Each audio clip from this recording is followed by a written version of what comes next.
বন্ধুরা আজকের এই ভিডিওতে আমি দেখাবো ফেসবুকের ইউজার নেম আপনি কিভাবে চেঞ্জ করবেন বা সেট আপ করবেন।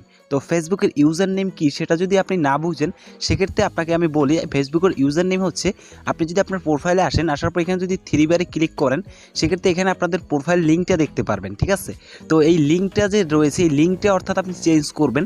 এখানে দেখবেন www.facebook.com 𝐤𝐲𝐼𝐻 তো এইটা হচ্ছে আমার স্ল্যাশের পর যেটা থাকবে এইটা হচ্ছে ইউজার নেম, যেটা আমি শিখিয়ে দিব। সেটার মাধ্যমে কিন্তু আপনারা এখানে যদি প্রোফাইলে কোনো নাম না দেওয়া থাকে সেক্ষেত্রে সেটাকে আপনি নাম সেট করতে পারবেন, অথবা এখানে আপনার ইচ্ছে মতো একটা নাম কিন্তু তৈরি করতে পারবেন আপনার লিঙ্কটাকে, ঠিক আছে। তো এতে যে সুবিধাটা হবে, আপনার ফেসবুক যদি পরবর্তীতে হারিয়ে যায় সেক্ষেত্রে কিন্তু আপনি ইজিলি ওই লিঙ্কের সাহায্যে আপনার আইডিটাকে রিকভার করতে পারবেন ইউজার নেমের সাহায্যে, ঠিক আছে।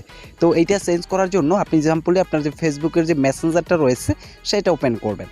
ওপেন করার পর দেন এখানে আপনার যে আইডিটা রয়েছে সেটা লগ ইন করবেন। লগ ইন করার পর এখানে প্রোফাইল দেখবেন, জাস্ট এখানে ক্লিক করবেন।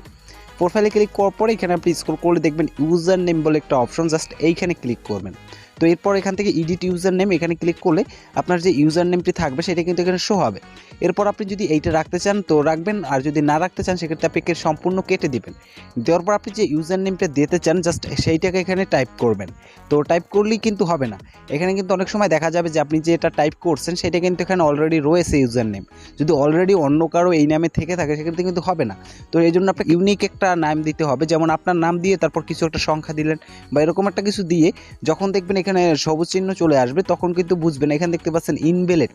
তো এখান থেকে আপনি একটা খুঁজে নেবেন, খুঁজে নেওয়ার পর এখান থেকে যখন ভ্যালিডটা চলে আসবে এরপর আপনি এখানে সেভ অপশনটা জেগে উঠবে, জাস্ট সেভে ক্লিক করলে কিন্তু আপনার সেই ইউজার নেমটি এখানে সেভ হয়ে যাবে। তো আশা করি আপনারা বুঝতে পারছেন ইউজার নেম কীভাবে চেঞ্জ করতে হয়। তো আজকের ভিডিও দেখে কিছু একটা শিখতে পারলে অবশ্যই ভিডিওতে একটা লাইক দিয়ে চ্যানেলটাকে সাবস্ক্রাইব করে পাশেই থাকবেন।